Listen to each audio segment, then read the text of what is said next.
saya Laini Nurul Afifah dari Program Studi Pendidikan Ekonomi Universitas Jember. Bagaimana kabar adik-adik hari ini? Ibu harap kalian selalu diberi kesehatan dan tetap patuhi protokol kesehatan ya. Sebelum memulai pembelajaran hari ini, alangkah baiknya kita berdoa terlebih dahulu ya. Berdoa sesuai keyakinan masing-masing, dimulai. Selesai. Pada pagi hari ini kita akan belajar mengenai materi tentang ketenaga kerjaan. Tujuan pembelajaran pada hari ini adalah yang pertama, siswa mampu mendeskripsikan pengertian ketenaga kerjaan, tenaga kerja, angkatan kerja, dan kesempatan kerja. Yang kedua, siswa diharapkan mampu memahami jenis-jenis tenaga kerja. Seperti yang telah kita ketahui bahwa permasalahan ekonomi yang ada di negara kita adalah mengenai ketenaga kerjaan. Maka dari itu, kita harus mengetahui nih apa itu ketenaga kerjaan. Jadi, apa sih ketenaga kerjaan itu? Menurut Undang-Undang Nomor 13 Tahun 2003, ketenaga kerjaan adalah segala hal yang berhubungan dengan tenaga kerja pada waktu sebelum memiliki pekerjaan, selama mencari pekerjaan, dan sesudah memiliki pekerjaan. Setelah kita mengetahui apa maksud dari ketenaga kerjaan, kita juga harus mengetahui apa itu tenaga kerja. Lalu, apa sih tenaga kerja itu? Tenaga kerja adalah setiap orang yang mampu melakukan pekerjaan guna menghasilkan barang atau jasa, baik untuk memenuhi kebutuhan dirinya ataupun kebutuhan dari orang lain. Dalam ketenaga kerjaan terdapat dua unsur, yaitu yang pertama angkatan kerja, yang kedua adalah kesempatan kerja. Pertama, kita akan membahas mengenai angkatan kerja. Angkatan kerja adalah penduduk yang usianya sekitar 15 tahun sampai dengan 64 tahun. Penduduk ini adalah orang-orang yang bekerja atau belum bekerja dalam waktu sementara ataupun sedang menganggur. Yang kedua, Ibu akan membahas mengenai kesempatan kerja.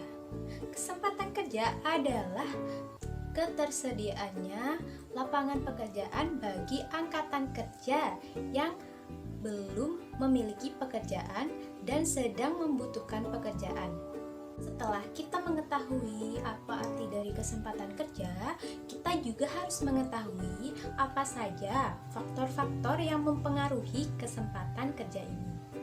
Faktor yang mempengaruhi kesempatan kerja yang pertama adalah usia dari tenaga kerja tersebut. Yang kedua, tingkat dari pendidikannya. Ketiga, lapangan kerja yang tersedia. Yang keempat, jumlah dari angkatan kerja. Yang kelima adalah besarnya permintaan dari masyarakat. Selanjutnya, setelah kita mengetahui mengenai kesempatan kerja, angkatan kerja, kita juga harus mengetahui jenis-jenis dari tenaga kerja. Jenis-jenis dari tenaga kerja ini dibagi menjadi 3 kelompok. Yang pertama, jenis berdasarkan sifat kerjanya. Yang kedua, berdasarkan keahliannya. Yang ketiga, berdasarkan hubungan dengan proses produksi. Yang pertama, kita akan bahas mengenai jenis tenaga kerja berdasarkan sifat kerjanya. Dalam jenis ini, tenaga kerja dibagi menjadi 2, yaitu tenaga kerja jasmani dan rohani. Lalu, apa sih tenaga kerja jasmani itu?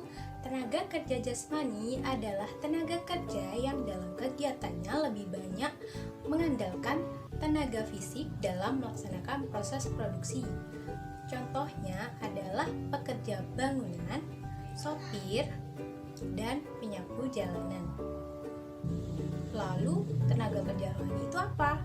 Tenaga kerja rohani adalah tenaga kerja yang kegiatannya lebih banyak menggunakan proses pemikiran, gagasan, ide yang bersifat produktif. Contohnya, manajer, direktur, ataupun konsultan. Kita akan membahas jenis tenaga kerja berdasarkan keahliannya. Dalam jenis ini dibagi menjadi 3, Yang pertama, tenaga kerja tidak terdidik dan tidak terlatih.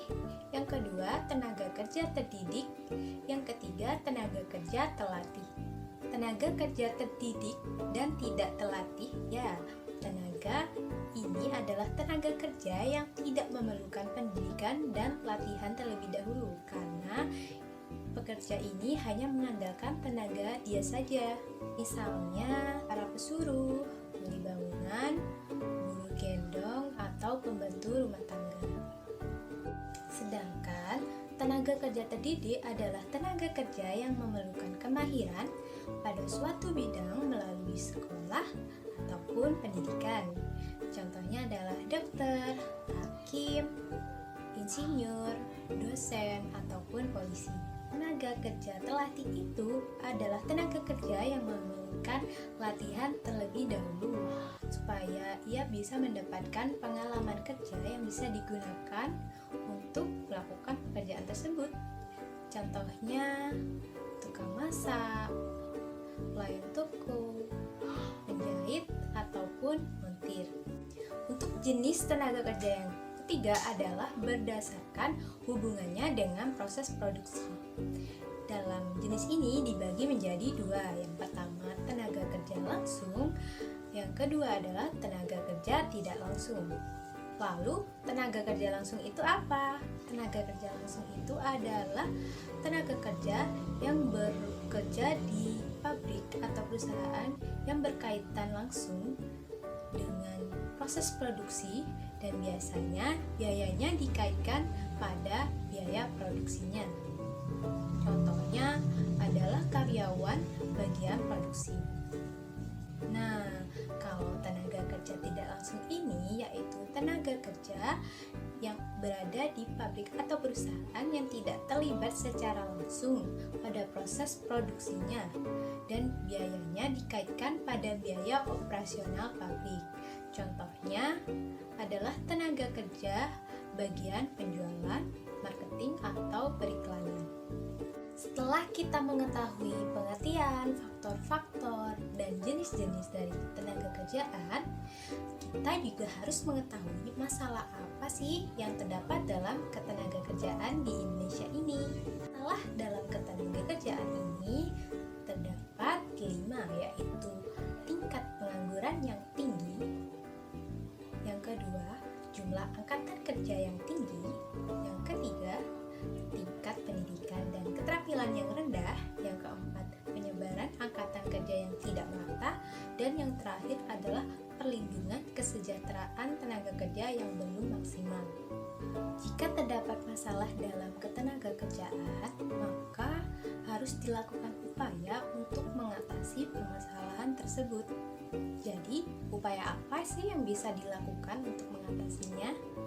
Adalah dengan menyusun kurikulum pendidikan yang dapat menghasilkan lulusan yang berkualitas yang sesuai dengan syarat dunia kerja. Kemudian selanjutnya, pemerintah dapat mendirikan lembaga pelatihan untuk meningkatkan keterampilan bagi masyarakat seperti Balai Pelatihan Kerja. Upaya yang selanjutnya adalah membekali diri dengan berbagai hal yang dikehendaki oleh perusahaan seperti keterampilan komputer, berbahasa Inggris, dan meningkatkan tingkat pendidikan masyarakat melalui pendidikan formal, kursus-kursus, atau yang lainnya. Dan tidak lupa yang terakhir, kita sebagai warga negara Indonesia harus memiliki jiwa kewirausahaan pada diri kita sendiri agar kita bisa menciptakan lapangan kerja bagi orang-orang di sekitar kita. Oke, sekian pembelajaran pada hari ini. Semoga pembelajaran hari ini bermanfaat buat adik-adik ya. Semoga kalian tetap semangat di pertemuan berikutnya. Sampai jumpa.